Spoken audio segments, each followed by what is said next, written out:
오늘은 그 확정 임대 조건이라고 하는 그런 조건을 내세우는 분양 이야기를 좀 나눠보겠습니다. 확정 임대 조건을 내세우는 분양이라고 하는 그런 중심으로 이야기를 나눠보겠습니다. 우리가 그 분양을 받을 때 이 분양, 어차피 이제 상가 분양이라고 하는 것은 결국 수익률을 보고 분양을 받는 것인데, 가장 중요한 것이 뭐 직접 쓰는 사람, 예외적으로 직접 사용하는 사람의 경우가 아니라 그러면 대부분 다 다른 사람한테 임대해서 그 임대료를 받는 그게 이제 목적일 텐데요. 이런 그 분양을 할 때 마케팅의 한 방법으로 장기간 좋은 조건의 이런 임차인이 맞춰져 있다, 정해져 있다라고 하는 부분을 내세우는 이런 경우가 많이 있습니다. 분양가 대비해서 일정 기간 뭐 월세 이런 부분을 생각한다 그러면 충분히 메리트가 있겠구나, 사람들이 이렇게 이제 생각할 수 있는 거죠. 그래서 그런 그 부분을 이제 노리고 마케팅을 많이 하게 되는데요.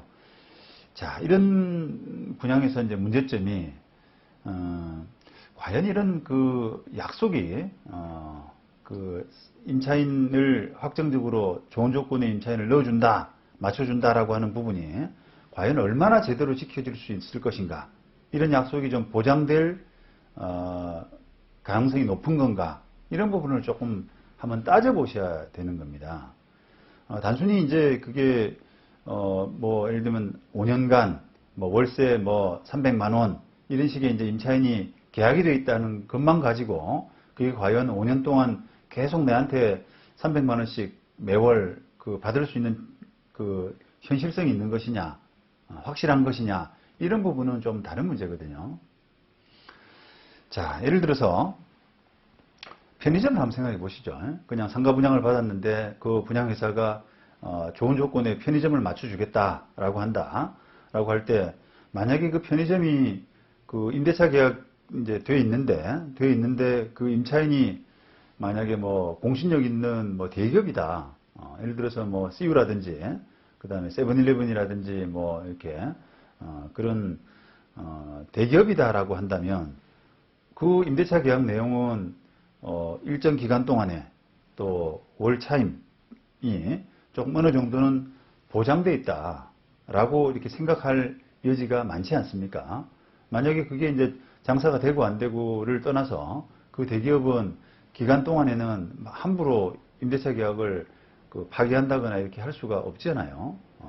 그러면 뭐 장사를 하든 안 하든 간에 어떤 소송을 해서 월 차임을 청구할 수 있는 그런 권리가 있기 때문에 별로 큰 걱정을 할 필요가 없습니다.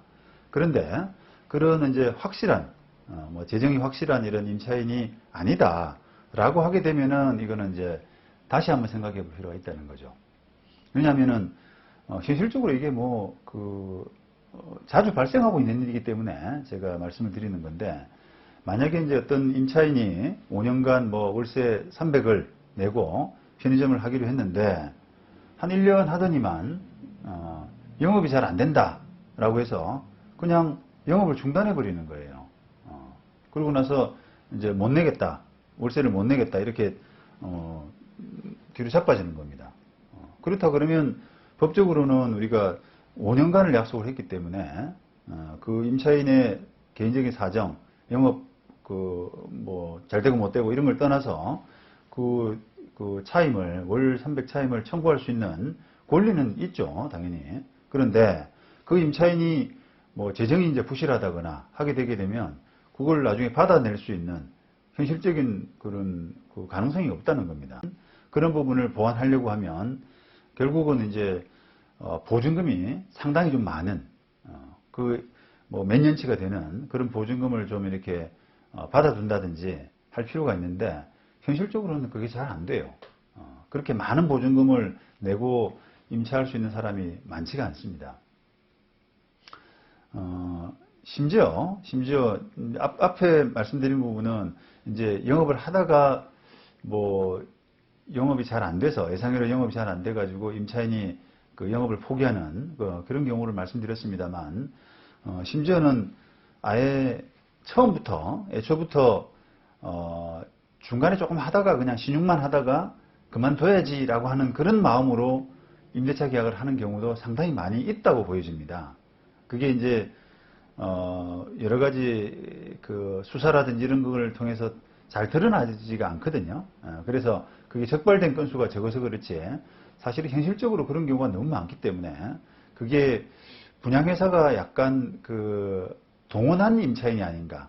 그러니까 너 그냥 장사하는 신용만 하고 한 1년만 하다가 그냥 슬 빠지면 돼. 나머지 내가 책임질게. 뭐 이런 식으로 해가지고 분양회사가 동원한 사람, 이런 사람일 가능성도 상당히 좀 의심이 많이 들더라고요. 그렇다 그러면은 정말 이거는 뭐 완전히 분양회사에 사기고 코가 낀 거죠. 분양을 시키려고 그렇게 계약을 조작한 경우니까 그거는 범죄까지 될 수 있는 부분입니다. 그런데 현실적으로 그게 이제 적발하기가 쉽지가 않은 거죠. 뭐 나중에 그 사람 잡아서 조사해서 물어보게 되면 누가 그냥 분양회사가 짰다 이렇게 하겠어요.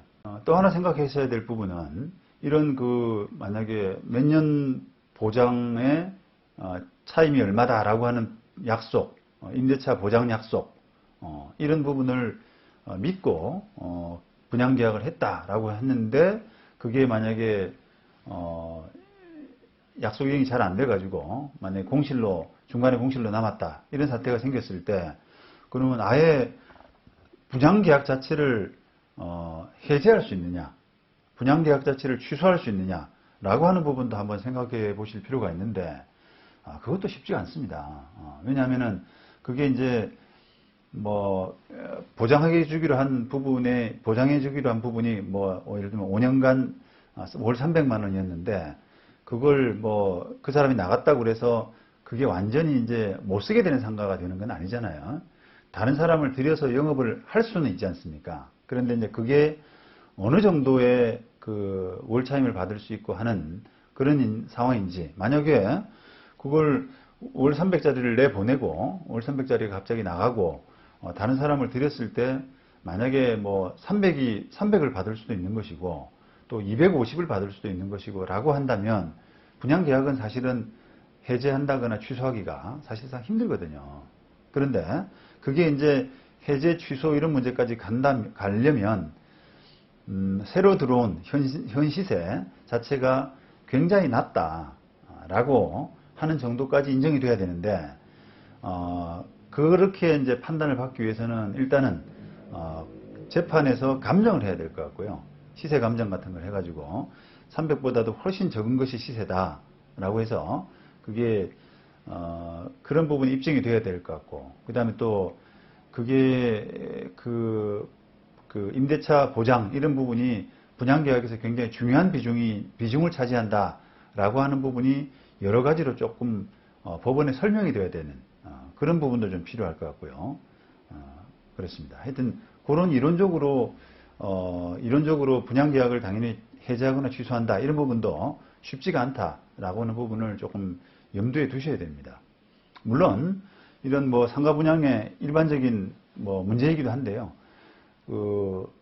소송상으로 만약에 해제 취소가 가능하다고 한들 분양회사가 과연 돈을 돌려줄 만한 자력이 있는 것이냐 하는 부분은 또 별도로 생각하셔야 되는 거죠. 보통 분양회사가 그거 분양하고 없어져 버리는 그런 회사들이 너무너무 많기 때문에 그거를 나중에 재판까지 해서 해제 취소를 해내는 것이 과연 무슨 실익이 있을 것인지 그런 부분이 상당히 의문이 있습니다.